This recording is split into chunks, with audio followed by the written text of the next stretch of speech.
Ako si Maestro Philip Camara, isang advocate ng intense localization.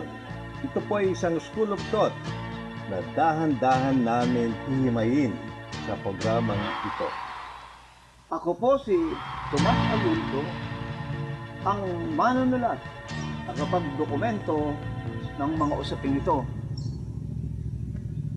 Ako naman po ay mula sa Indigenous Peoples, isang Aita, si Apo Chito. Maestro, ano ba ang intense localization? Ito yung libro na sinulat ko dahil na-inspire ako sa pamanang idea ni Sixto K. Rojas, isang dalubhasang ekonomista.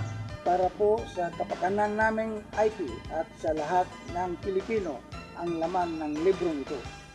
Paano mapapalitan ang colonial mentality na natin mga kababayan sa pamamagitan ng pampapalago sa sinasabi mong Local resources. local resources?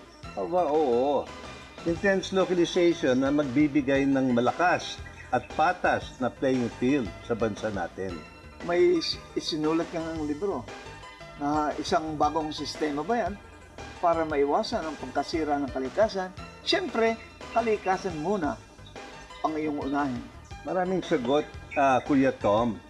Pero sa ngayon, ang maganda at epektibong halimbawa ay paggamit ng biochar. Ano po ang biochar?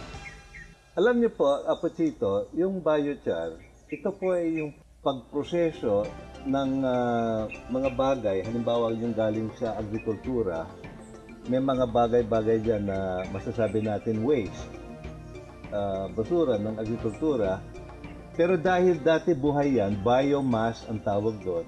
Kapag yan ay inuling natin, ang tawag na po dyan, hindi uling. Ang tawag pa dyan ay biochar. Kasi ang uling galing sa kahoy, ginagamit pang luto.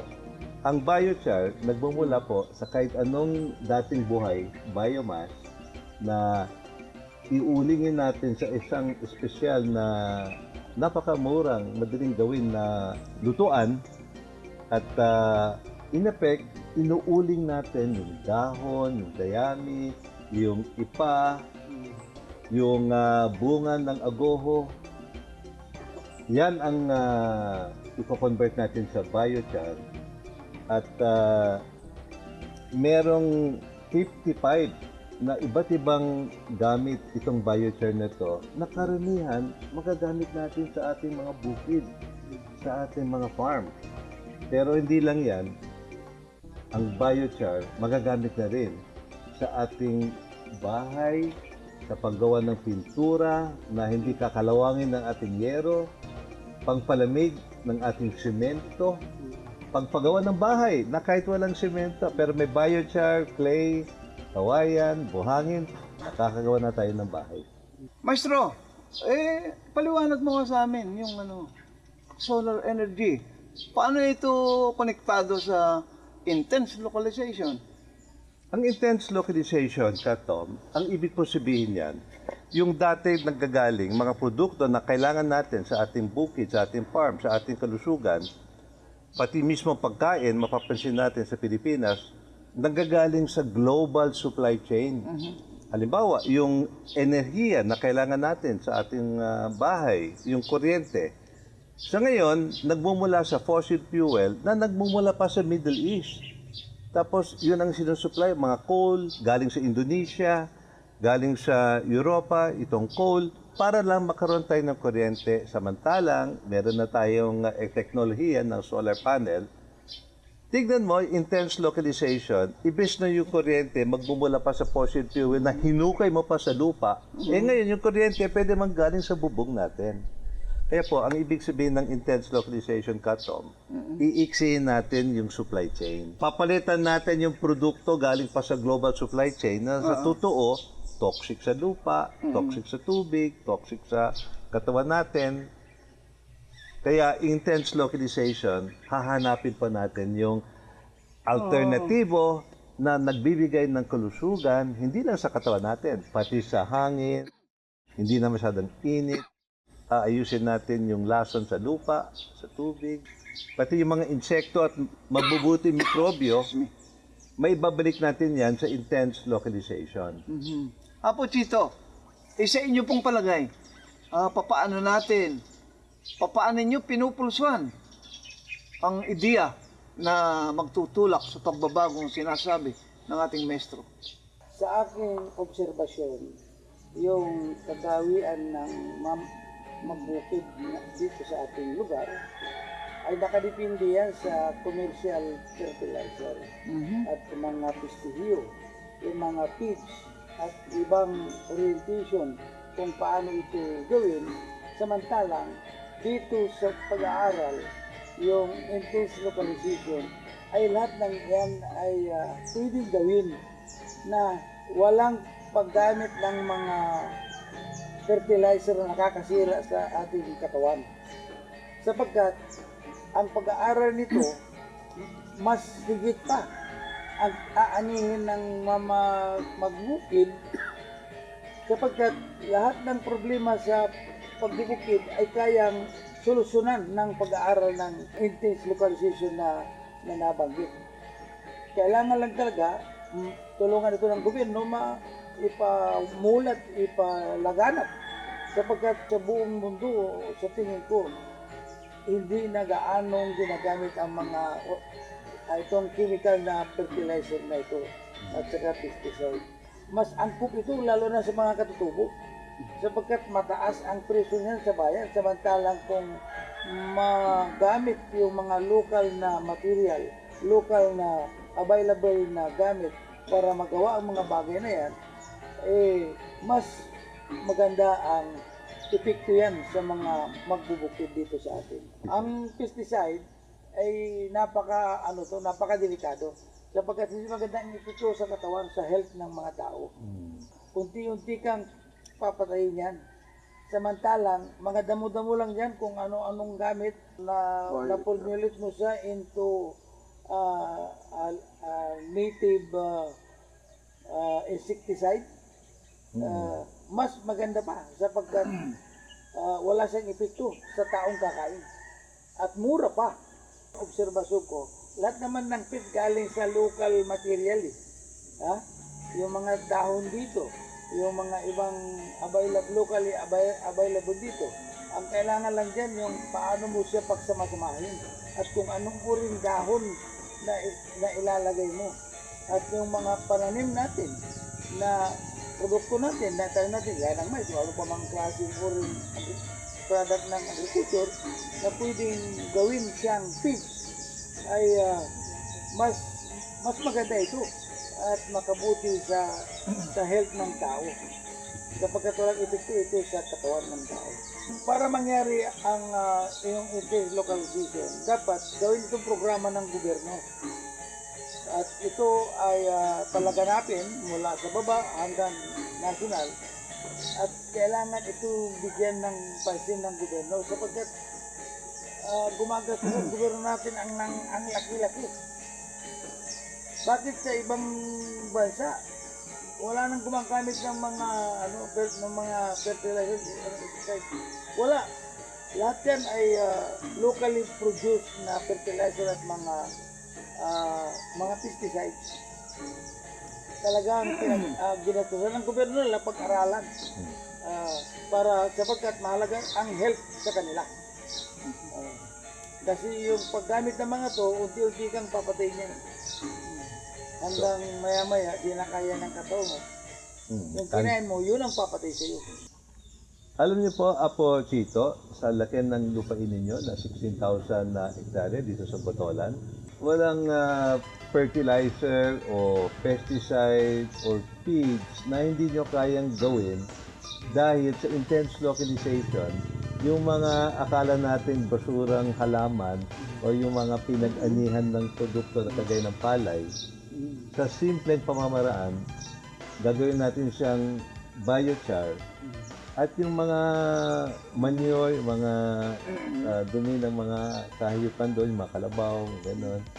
Sa simpleng pamamaraan, i-ferment natin yan. Pag hinala mo yan, mas mabisa pa yan kaysa sa urea. Sa totoo lang, itong kapartner natin sa intense localization ay gumawa siya ng itong fertilizer. Ang pangalan niya ay Nutriboy.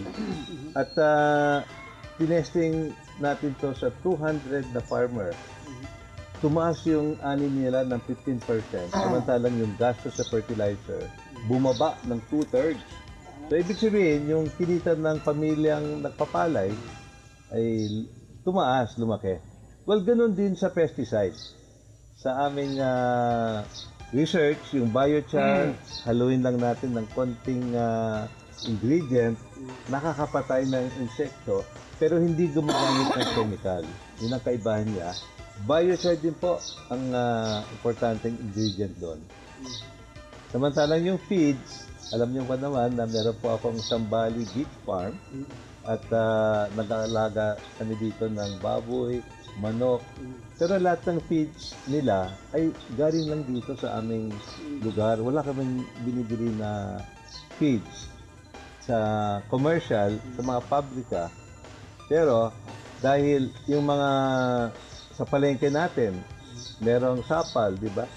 Yung pag ginawa yung gata, naiiwan yung sapal. Yun ang kinukuha namin. Gagawin namin siyang copra meal. Yung mga pinaglinisan sa isda, kukunin namin yan, ipa-ferment, nagiging fish meal. Yung darak at binlid sa rice meal. Kaya yung baboy at manok, pwede maging unique ang lasa niya dahil ang paggawa ng feed pwede manggaling sa local na ingredient. Alam mo, naibigay ko sa isang laboratory sa Manila yung feeds na gawa namin at yung feeds na nabibili. At nakita ko, kahit sa paglalaki ng baboy, maganda ang comparison.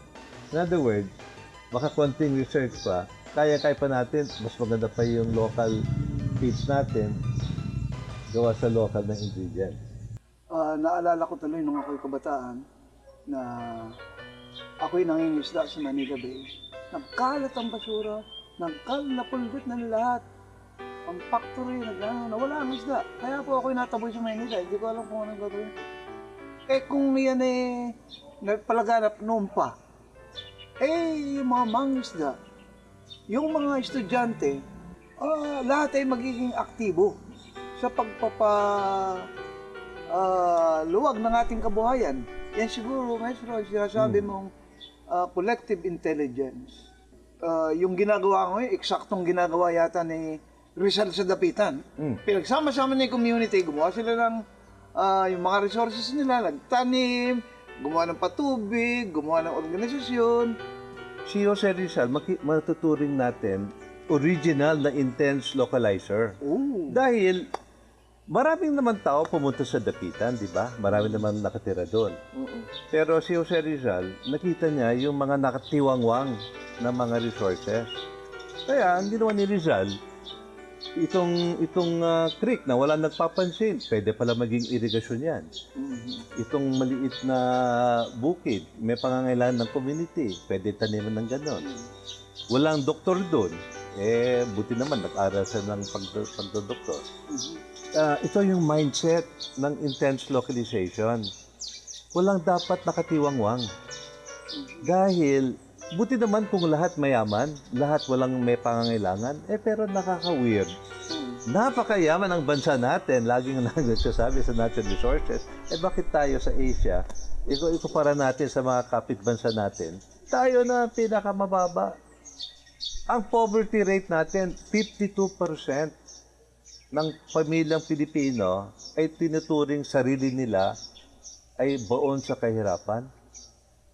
Bakit? Challenging yan, maestro. Pagbangon ng Pilipinas, ang kaisipang Sixto Rojas ay mabutit nasa pulmo at pinapalaganap. Napakahalaga po talaga nitong intense localization sa aming mga katutubo at sa mga kababayan natin sa mga susunod na henerasyon. Maraming salamat po sa inyong pagsusubaybay. Promise, magugustuhan ninyo ang maraming isyong bubuksan namin. Ay, patapos na po tayo sa episode na ito. Medyo lilis ako ng konti. Gusto niyo pa bang malaman kung ano-ano pa ang magagawa, ang kahalagahan ng biochar? Panoorin po ninyo ito.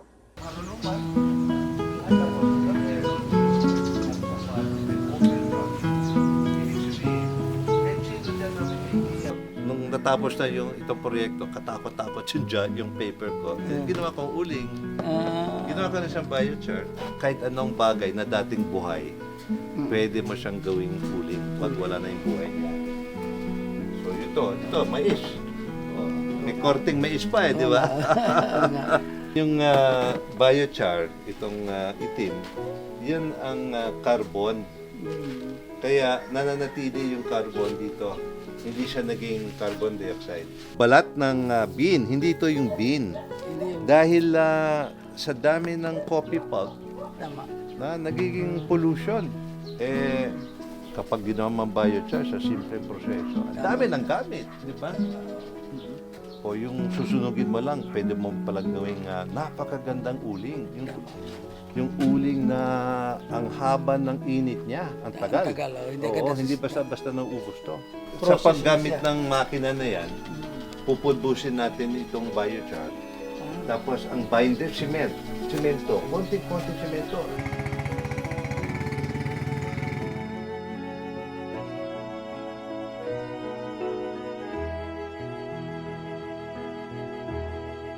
Thank you.